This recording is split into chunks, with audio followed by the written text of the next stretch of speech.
Good afternoon dear students. कैसे हैं आप सब? बहुत अच्छा।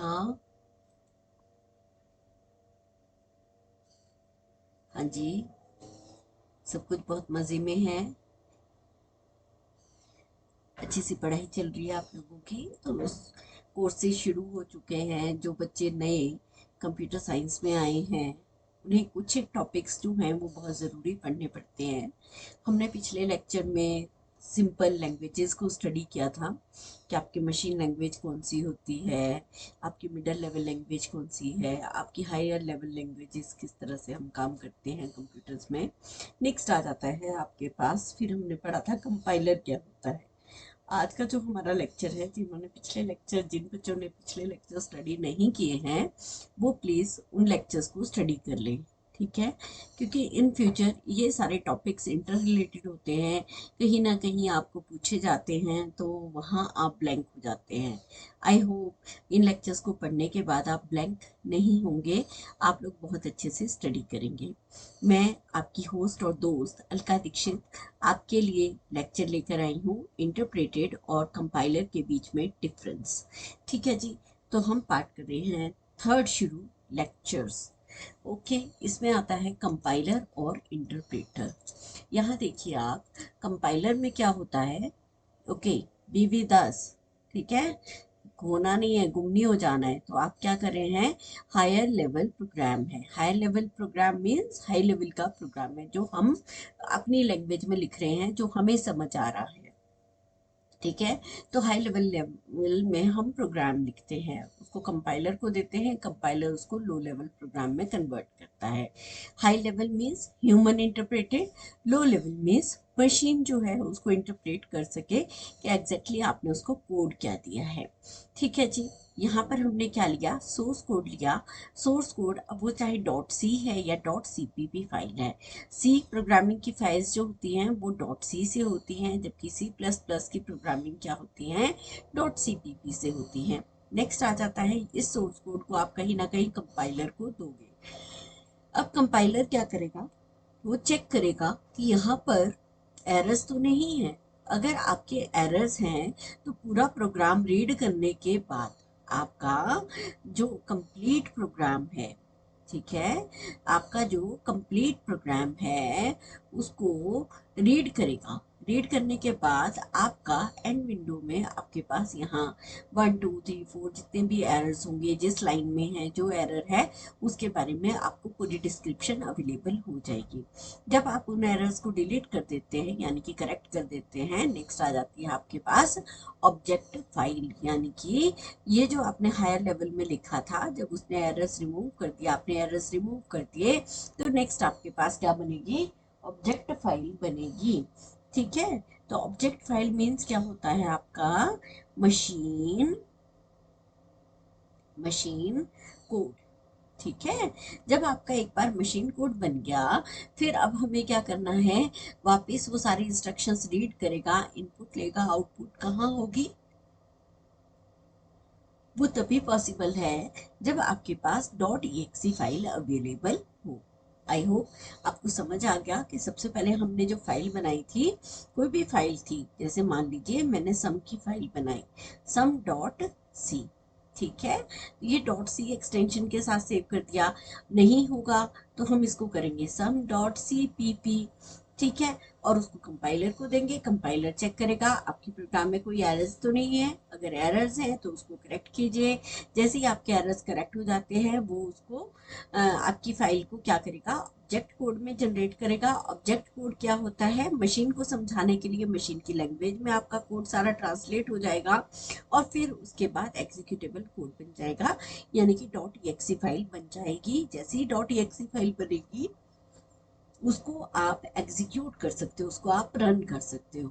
ठीक है, तो इसी तरह अब नेक्स्ट है आपके पास इंटरप्रेटर। इंटरप्रेटर क्या करता है, जो भी आपका सोर्स कोड होगा, ठीक है, जो भी आपका सोर्स कोड होगा उसको क्या करेगा, ये प्रोसेस करेगा।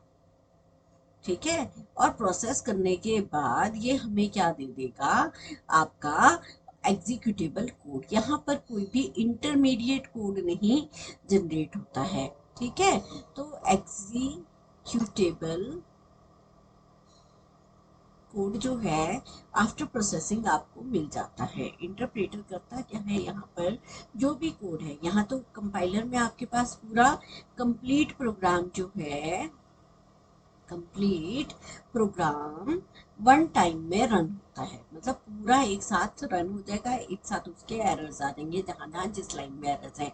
लेकिन इंटरप्रेटर क्या करेगा, लाइन बाय लाइन जब इस लाइन को पढ़ लेगा, इसमें कोई एरर्स होंगे, तो जब तक आप इन एरर्स को ठीक नहीं करोगे वो नेक्स्ट पे नहीं जाएगा। फिर दूसरी लाइन आपने लिखी है, फिर उसको पढ़ेगा, उसमें कोई एरर्स है, जब तक आप इस लाइन के एरर्स करेक्ट नहीं करोगे वो थर्ड लाइन पे जंप नहीं करेगा।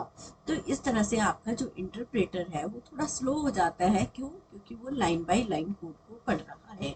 आई होप आपको थोड़ा सा समझ आया होगा कि कंपाइलर और इंटरप्रेटर के बीच में जब आपके एग्जामिनर्स आते हैं वहां भी ये क्वेश्चन पूछा जाता है, what is the difference between the compiler and interpreter. तो कंपाइलर क्या है और इंटरप्रेटर क्या है, दोनों ही सोर्स कोड को प्रोसेस करके वापस क्या कर रहे हैं, उसको एग्जीक्यूटेबल फाइल बना रहे हैं ताकि जो हमारा प्रोग्राम है उसकी आउटपुट चेक कर सके।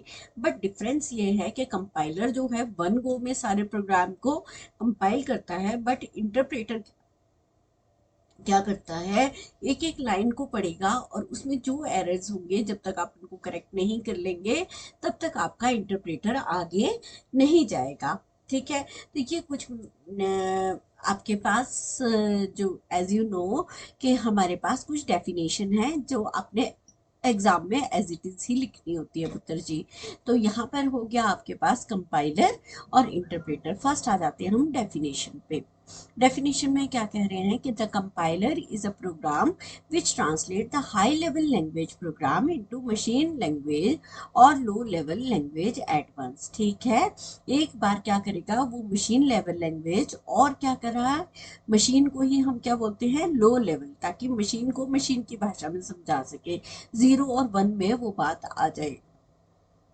ठीक है, उसके पास और ज्यादा ऑल्टरनेट्स नहीं है, यहाँ पर बात सिर्फ 1 और 0 में ही होगी। ओके, तो यहाँ पर जब भी काम हम करेंगे तो हाई लेवल लैंग्वेज को, यानी कि जो ह्यूमन इंटरप्रेटेड लैंग्वेज है, हम उसको मशीन लैंग्वेज में, लो लेवल लैंग्वेज में ट्रांसलेट कर देते हैं। नेक्स्ट आ जाता है interpreter. Interpreter is a program which translates the high level program into machine language. कर तो ये भी मशीन लेवल यानी कि लो लेवल लैंग्वेज में ही कन्वर्ट कर रहा है, दोनों ही हैं, लेकिन एक को कंपाइलर कहते हैं लेकिन दूसरे को हम इंटरप्रेटर कहते हैं। एग्जीक्यूशन कैसे होती है, देखो डेफिनेशन आप दोनों आपको समझ आ गई होगी कि हमने क्या करा, हाई लेवल को मशीन में ही कन्वर्ट करा है, इंटरप्रेटर में भी हमने हाई लेवल लैंग्वेज को मशीन लैंग्वेज में ही कन्वर्ट किया है, बट स्टेप्स आर डिफरेंट। ठीक है, एग्जीक्यूशन क्या रहेगी, एग्जीक्यूशन में बोलते हैं कि compiler translates the whole program into machine language at once. एक ही बारी में आपका जो होल प्रोग्राम होगा उसको मशीन लैंग्वेज में ट्रांसलेट कर देगा। जबकि इंटरप्रेटर क्या करेगा, इंटरप्रेटर ट्रांसलेट करेगा एवरी टाइम। ठीक है, execute because translate one instruction at a time, क्योंकि इंटरप्रेटर की ये एक ड्रॉबैक है, या हम बोले कि ये उसकी अच्छाई भी है कि जब तक वो एक लाइन को कंप्लीट नहीं चेक कर लेता तब तक वो आगे नहीं जाता। यानी कि जब तक मुझे एक क्वेश्चन अच्छे से पूरा समझ नहीं आया तब तक हम आगे नहीं जाएंगे, एक टॉपिक हमें अच्छे से क्लियर नहीं हुआ तब तक हम आगे नहीं जाएंगे। उसी तरह हमारा इंटरप्रेटर भी क्या करता है, जब तक उसका एक लाइन का कोड अच्छे से क्लियर नहीं होता तब तक वो आगे नहीं जाता। नेक्स्ट आ जाता है आपका ऑब्जेक्टिव फाइल। ऑब्जेक्ट फाइल में क्या होता है, the compiler makes a separate object file for the translated program। ठीक है, यहाँ पर देखिए कंपाइलर में क्या हो रहा है, डॉट यहाँ पर बनेगी। जैसे मान लीजिए अभी हम पीछे करके आए थे कि हमने फाइल बनाई थी sum.c। ठीक है, तो जब यहाँ ऑब्जेक्ट फाइल बनेगी तो ये बन जाएगी sum डॉट, ठीक है, ये क्या बन जाएगी, सम डॉट ओबीजे, क्या बन जाएगी, सम डॉट ओबीजे। ऑटोमेटिकली बना देगा, आपकी फाइल जो है वो डिस्क पे बन जाएगी फॉर द ट्रांसलेट प्रोग्राम। ठीक है। इंटरप्रेटर जो है आपका does not make any object file, कोई भी फाइल जो है वो ऑब्जेक्ट फाइल में यहाँ नहीं बनती है। नेक्स्ट क्या है, it works on the complete program at once and takes the entire program as a input. ठीक है, कंप्लीट प्रोग्राम को वन गो में रन करेगा और उस पूरे प्रोग्राम को एज अ इनपुट लेगा, पूरे प्रोग्राम को लेगा। देखिए, जबकि यहाँ पर क्या हो रहा है इंटरप्रेटर में, works line by line and takes one statement at a single time as input। सारी लाइंस को एक साथ पढ़ता है और हर एक लाइन को एज अ इनपुट लेता है। नेक्स्ट क्या है, generates intermediate code which is known as object code और मशीन कोड। जनरेट इंटरमीडिएट, अब कंपाइलर क्या करेगा, इंटरमीडिएट कोड को जनरेट करेगा, जिसको हमने क्या बोल दिया, डॉट ओबीजे, और जो मशीन कोड इसका बनता है, यानी कि मशीन लैंग्वेज में जो समझाया गया है उसी को हम यहाँ बोलते हैं object code. It does not generate object code और मशीन कोड, इंटरप्रेटर नहीं करता क्योंकि इंटरमीडिएट कोड यहाँ जनरेट नहीं होता है। नेक्स्ट आ जाता है, always executes conditional control statements like if else and logical construct faster than interpreter। ठीक है, जितने भी कंपाइलर होते हैं वो क्या करेंगे, कंडीशनल कंट्रोल स्टेटमेंट्स जो होती हैं, जब आप आगे सी प्रोग्रामिंग को पूरा अच्छे से पढ़ेंगे तो ये सारी चीज़ें पढ़ी जाती है। लाइक कोई इफ एल्स का स्ट्रक्चर है, कोई लॉजिकल कंस्ट्रक्ट है, फास्टर देन इंटरप्रेटर, इंटरप्रेटर से ज़्यादा फास्टेस्टली ये सारी टर्म्स एग्जीक्यूट हो जाती हैं। जबकि यहाँ पर कंडीशनल कंट्रोल स्टेटमेंट में इंटरप्रेटर जो है वो स्लो काम करता है। नेक्स्ट क्या है, because the entire objective code has to reside in memory. ठीक है, ऑब्जेक्ट कोड अगर मेमोरी में है, यानी कि मशीन को फिर से दोबारा कंपाइल करना है, रन करना है, तो ऑटोमेटिकली ऑब्जेक्ट कोड तो बना ही हुआ है। अगर इसमें मैं आपको एक चीज़ और बताना चाहूँगी, जब मशीन ने किसी प्रोग्राम का डॉट ओबीजे कोड जनरेट कर लिया, उसकी डॉट एक्सी फाइल बन गई, तो उसके बाद आप अगर सी प्रोग्राम का, कोई भी प्रोग्राम का सोर्स कोड अगर डिलीट भी कर दें तो भी आपका प्रोग्राम चलेगा। आपने देखा होगा कि कोई भी जो कंपनीज होती हैं, जब वो अपना सॉफ्टवेयर देते हैं तो हम वहाँ पर क्या करते हैं, डॉट एक्सी फाइल को रन करते हैं। उससे क्या होता है, हमारा सॉफ्टवेयर हमारे सिस्टम पे इंस्टॉल हो जाता है। वो कभी भी सोर्स कोड नहीं देते। ठीक है, सोर्स कोड कहाँ अवेलेबल होता है, जहाँ पर आपके पास ओपन सोर्स होता है। ओपन सोर्स मीन्स जहाँ पर आपके पास जो सोर्स कोड है किसी भी प्रोग्राम का वो अवेलेबल है और आप उसमें अपने हिसाब से चेंजेस कर सकते हैं, जैसे आपको इन फ्यूचर चाहिए। ठीक है, तो यहाँ पर क्या होता है, आपके पास जो इंटरप्रेटर का जो सोर्स कोड है, जब एक बार बन गया तो वो मेमोरी में रिजाइड करता है। जब भी हम दोबारा से प्रोग्राम को रन करेंगे, वो आपका ऑब्जेक्ट कोड जो है वो बहुत अच्छे से रन करेगा। नेक्स्ट क्या होता है, interpreter program are more memory efficient because they do not generate intermediate object code. Interpreter क्या करता है, कोई भी ऑब्जेक्ट कोड जनरेट नहीं करता। Syntactical and other errors are reported after the entire program is checked। ठीक है, कोई भी जो एरर्स हैं, सिंटेक्स के एरर हैं, या कोई भी जितने भी एरर्स आते हैं, लॉजिकल एरर तो कहीं शो नहीं करता, क्योंकि अगर हमारे लॉजिक में ही एरर होगा तो हमारी आउटपुट उस लॉजिक के हिसाब से आएगी, हमारी रिक्वायरमेंट के हिसाब से नहीं आएगी। तो जो भी सिंटेक्स के एरर्स हैं, जो भी एरर्स आएंगे, वो हमारे को एट द एंड हमारे प्रोग्राम की फाइल पे, सेम स्क्रीन पे शो हो जाते हैं। तो errors is reported as soon as first error is occurred. यहाँ पर क्या होता है, जैसे फर्स्ट एरर अकर होगा, लाइन आगे आपकी प्रोसीड ही नहीं करेगी। अगर आपकी लाइन प्रोसीड नहीं करेगी तो आपके जो एरर्स होंगे, did not work further until the error is not fixed. ठीक है, जब तक आप उन एरर्स को फिक्स नहीं करोगे तब तक वो एरर्स वो आपको आगे बढ़ने नहीं देगा। Their language is more difficult to debug. Compiler में क्या होता है, यहाँ पर डीबगिंग जो है वो थोड़ी डिफिकल्ट होती है, लेकिन इंटरप्रेटर में क्या हो जाता है, because it reports error as quickly and stops working so that debugging is easy as compare to compiler. ठीक है, जो इंटरप्रेटर है यहाँ पर कंपाइलर के हिसाब से वो स्टॉप कर देता है काम करने के लिए, क्योंकि अगर एरर आ गया है तो यहाँ पर डीबगिंग इजी हो जाएगी। जबकि हम कंपाइलर में 100 लाइन का भी कोड लिख लेंगे ना, 100 लाइन्स का, 1000 लाइन्स का भी, तब बाद में रन करेंगे तो वो ऑटोमेटिकली लाइन वाइज हमें एरर दे देगा। ठीक है, तो यहाँ डिफिकल्ट होता है थोड़ा डीबग करना। ऐसा नहीं है कि यहाँ डिबगिंग नहीं होती, but does not allow programs to run until error is not completely free। ठीक है, अलाउ नहीं करता प्रोग्राम को जब तक कि आपके एरर्स जो हैं वो completely फ्री ना हो जाएं। ठीक है, तब तक उसका .obj फाइल नहीं बनेगी, but runs the program from first line and stop execution until it encounters an error. जब भी उसको नेक्स्ट एरर मिलेगा तब वो स्टॉप कर जाएगा, और अगर फर्स्ट लाइन से ही वो एग्जीक्यूट होना शुरू हो जाता है, क्योंकि अगर हमने फर्स्ट लाइन लिखी है वो एरर फ्री है, या अगर उसमें एरर थे वो हमने ठीक कर दिए हैं, चेक कर दिए हैं, तो उसके बाद वो नेक्स्ट एफिशिएंटली वर्क करेगा। Language are more efficient but difficult to debug. Languages क्या है, एफिशिएंट है बट डिफिकल्ट टू डीबग, यहाँ पर कंपाइलर में ऐसा होता है। लेकिन इंटरप्रेटर में क्या होता है, लेस एफिशिएंट लैंग्वेज।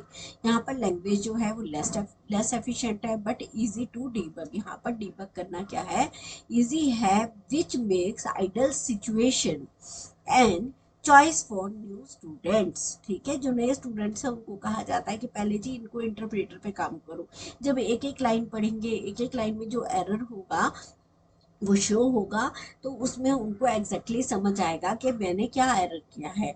जब मान लीजिए कोई लंबा सा प्रोग्राम लिख लिया, एंड में एरर्स आ रहे हैं, तो बच्चे थोड़े कंफ्यूज हो जाते हैं कि ये एरर्स क्या हैं और हमें इनको कैसे ठीक करना है। तो मोस्टली जब बच्चों को प्रोग्रामिंग सिखाई जाती है तो पहले बोलते हैं कि उन्हें इंटरप्रेटर पे काम करवाना चाहिए। ठीक है, नेक्स्ट आ जाता है कॉमन एग्जाम्पल्स। कंपाइलर पे हम क्या क्या चलाते हैं। नेक्स्ट फर्स्ट आता है, जैसे सी रन करते हैं हम, C++, कुबोल जो है उसके लिए हम कंपाइलर्स यूज करते हैं, बट इंटरप्रेटर में जैसे बेसिक है, VB है, आपका रूबी है, पाइथन है, लिस्प है, मैटलैब है, PHP है, ये सारे किस पे होते हैं, इनके अपने इंटरप्रेटर्स हैं जिसपे ये सारी प्रोग्रामिंग लैंग्वेजेस जो हैं वो रन होती हैं। Compiler is good for professionals. Compiler जो है प्रोफेशनल्स के लिए अच्छा है, क्योंकि प्रोफेशनल्स को पता है कौन से एरर्स आ सकते हैं, हमें उसे कैसे ठीक करना है।